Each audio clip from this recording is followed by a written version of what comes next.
Mapenzi si tu tendo la kimwili, ni sehemu muhimu ya afya ya binadamu, ustawi wa kihisia na hata ubora wa maisha. Tafiti mbalimbali za kisayansi zimebaini kuwa kutokufanya mapenzi kwa muda mrefu kunaweza kuathiri afya kwa njia tofauti, huku kufanya mapenzi mara kwa mara kukihusishwa na faida nyingi za kimwili na kiakili. Ikiwa umewahi kujiuliza kwa nini ngono ni muhimu, hapa kuna sababu 10 za kisayansi zinazoonyesha faida zake kwa mwili na akili yako. 1. Kupunguza msongo wa mawazo na hali ya wasiwasi. Tafiti zinaonyesha kuwa wakati wa kufanya mapenzi, mwili hutoa endorphins na oxytocin, homoni zinazohusiana na furaha na kupunguza msongo wa mawazo.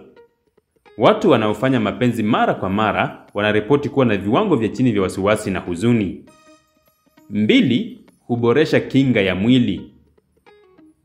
Utafiti uliochapishwa katika Psychological Reports ulibaini kuwa watu wanaofanya mapenzi mara 2 kwa wiki wana kiwango kikubwa cha kinga dhidi ya magonjwa. Hii ni kwa sababu ngono huongeza uzalishaji wa kinga mwili, immunoglobulin A, inayosaidia mwili kupambana na maambukizi. 3. Husaidia kulinda moyo. Afya ya moyo ni muhimu na tafiti zinaonyesha kuwa kufanya mapenzi mara kwa mara husaidia kupunguza hatari ya shinikizo la damu na magonjwa ya moyo. Ngono ni aina ya mazoezi ambayo husaidia kuboresha mzunguko wa damu na kupunguza hatari ya mshtuko wa moyo. 4. Hupunguza maumivu ya kichwa na mwili. Kama umewahi kuhisi maumivu ya kichwa au mwili kwa sababu ya msongo wa mawazo, huenda suluhisho likawa karibu zaidi ya unavyofikiria. Wakati wa ngono, mwili hutoa homoni zinazopunguza maumivu, hasa homoni za endorphins. Tafiti zinaonyesha kuwa kufanya mapenzi kunaweza kusaidia kupunguza maumivu ya kichwa, maumivu ya hedhi na hata arthritis. 5.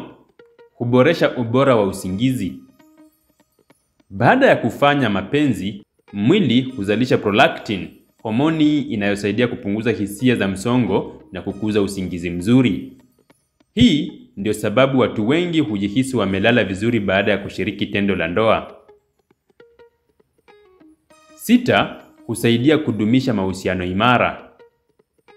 Ngono ni sehemu muhimu ya kuimarisha uhusiano wa kimapenzi. Homoni ya oxytocin inayotolewa wakati wa tendo la ndoa huongeza kiwango cha uaminifu na upendo kati ya wanandoa.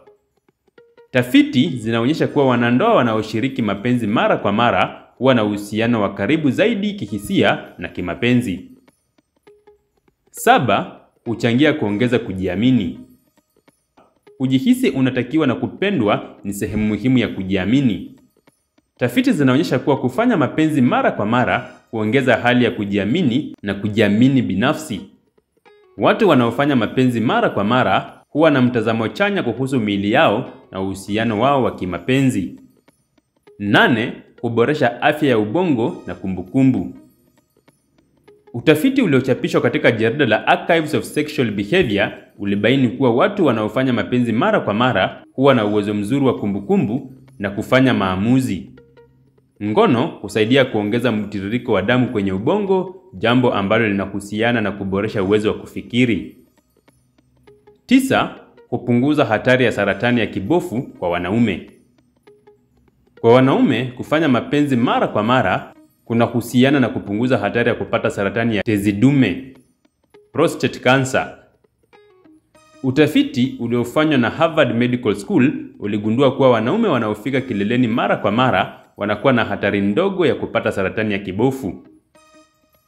10. Husaidia kudumisha afya ya mfumo wa uzazi.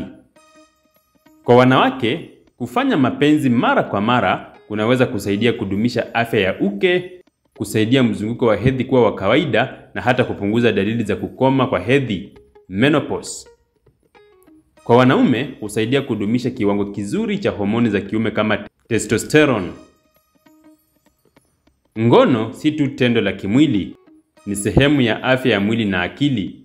Kufanya mapenzi mara kwa mara kunaweza kusaidia kupunguza msongo wa mawazo, kuboresha afya ya moyo, kuongeza kinga ya mwili na hata kusaidia kulinda mahusiano ya kimapenzi.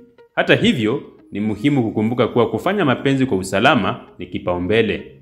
Matumizi ya kinga kama kondom, uaminifu kati ya wanandoa na mawasiliano mazuri ni mambo muhimu katika kuhakikisha kuwa mapenzi yanakuwa na manufaa bila athari mbaya.